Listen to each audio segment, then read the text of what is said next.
Hello YouTube and fellow Star Wars collectors. On this episode of Toys Are the Way, we will be taking a look at my top 25 most wanted new vintage collection figures. If you're new to the channel and like what you see, be sure to drop a like down below, remember to subscribe, and make sure to ring that bell to stay notified. Upcoming videos will feature similar projects and more from the vintage collection, so stay tuned. The amazing team over at the SWTVC Instagram page is gathering top 25 lists from around the community. The information they gather will be used to build a March Madness bracket, which all members of the community can participate in later. This is a fun way to see where fans' priorities are when it comes to what we want to see in the vintage collection. So if you're interested and want to share your top 25 most wanted figures, head over to the SWTVC Instagram page for more details. You may also submit a list on the Jedi Temple Archives website or the Vintage Collection Facebook group. Links are in the description down below. The deadline for submissions is Monday, January 31st, and be sure to rank them in order of most wanted. Also, for characters with multiple appearances, please be specific when labeling them on your list. For my top 25, we'll begin at the bottom of the list with number 25, the Pike Syndicate from the Book of Boba Fett.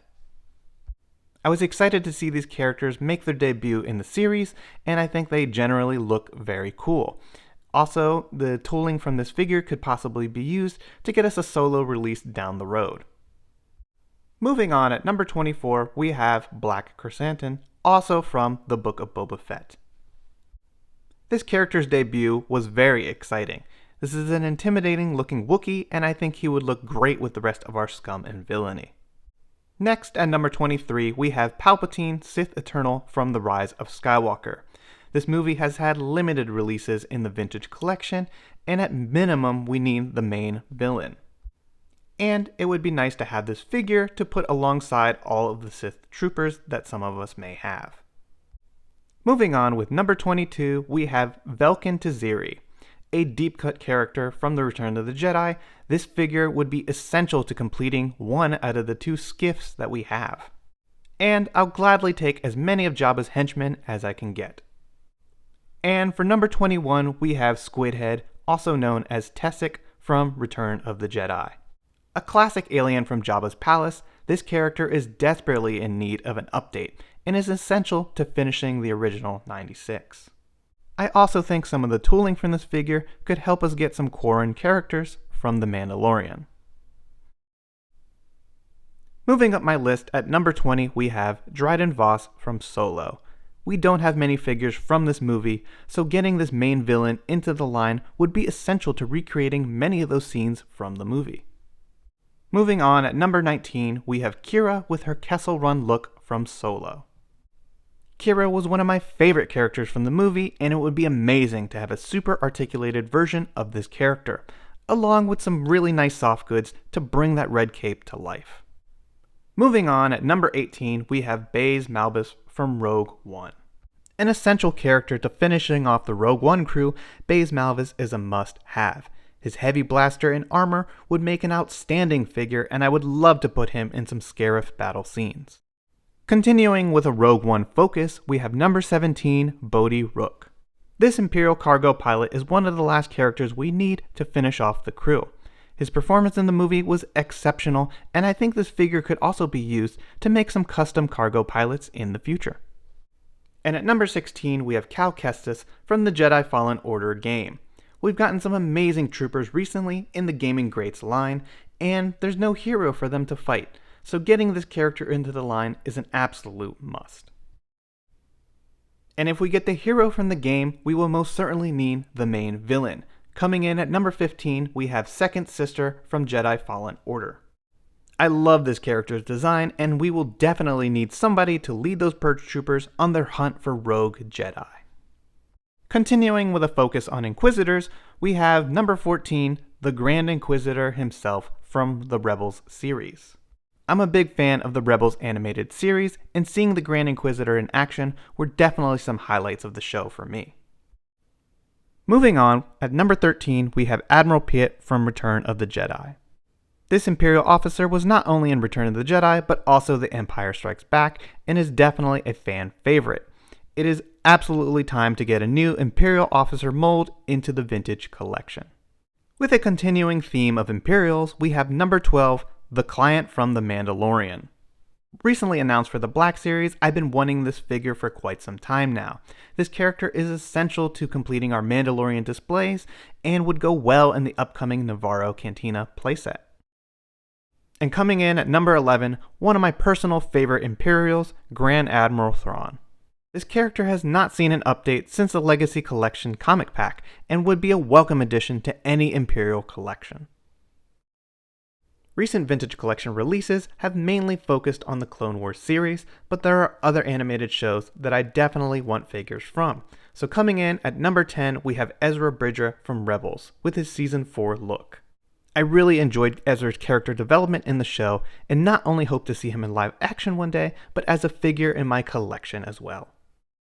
If we have the Apprentice, we will of course need the Master, coming in at number 9, Kanan Jarrus. A survivor of Order 66, this rogue Jedi is an absolute must for me. Moving on, at number 8, we have Hera Syndulla from Rebels. This Twi'lek was an essential leader in the rebellion against the Empire. Her piloting and leadership skills were amazing, and I would absolutely love to have this figure in my collection. Next, we have number 7, Imperial Crosshair from the Bad Batch. The Vintage Collection has gotten little to no figures from this show so far, so getting the main antagonist would be a great start. And you're gonna need someone to go head to head with them, so coming in at number 6, we have Hunter from the Bad Batch. I would love to see all of Clone Force 99 make their way into the Vintage Collection, but if it's going to be a slow process, then I would like to see this character first. And here we have my top 5 most wanted new Vintage Collection figures, beginning with number 5, Director Krennic from Rogue One. I am very surprised that we do not have this figure in the Vintage Collection yet. The main villain of the movie, Director Krennic, is absolutely essential to completing our Rogue One collection. Moving on to number 4, we have Paz Vizsla from The Mandalorian. The Black Series has received 3 different releases of this character, while the Vintage Collection still has none. This is a remarkable Mandalorian design, and I would love to see this in my Mandalorian collection. Coming in at number 3, we have Han Solo from A New Hope.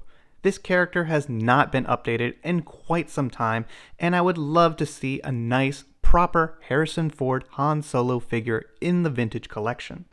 We currently have such releases as Endor Han in the Vintage Collection, which are not up to today's modern standards. Therefore, I really want to see an updated Han Solo figure. For my second most wanted figure, we have Princess Leia from A New Hope, another character that is desperately in need of an update. And similar to Han Solo, this character has not been done justice in the Vintage Collection. I would like to see a newly tooled, with great attention to detail, Princess Leia figure. And for my most wanted new Vintage Collection figure, we have number 1, Farm Boy Luke Skywalker from A New Hope. Another iconic character that desperately needs an update and release in the Vintage Collection. Luke Skywalker is one of the most important Star Wars characters and a must-have for any collection. His farm boy appearance is essential to finishing the original 96, and I would love to see this character done properly with the impressive quality of recent Vintage Collection releases. So there you have it, my top 25 most wanted new Vintage Collection figures. I would absolutely love to see some, if not all of these characters make their way into the line. I have been very impressed with many of the new figures that Hasbro has delivered in the past months, and it would be incredible to see a variety of these new characters added to our collections. So be sure to head over to the SWTVC Instagram page and share your top 25 most wanted figures. Thanks everyone, and I'll see you on the next video.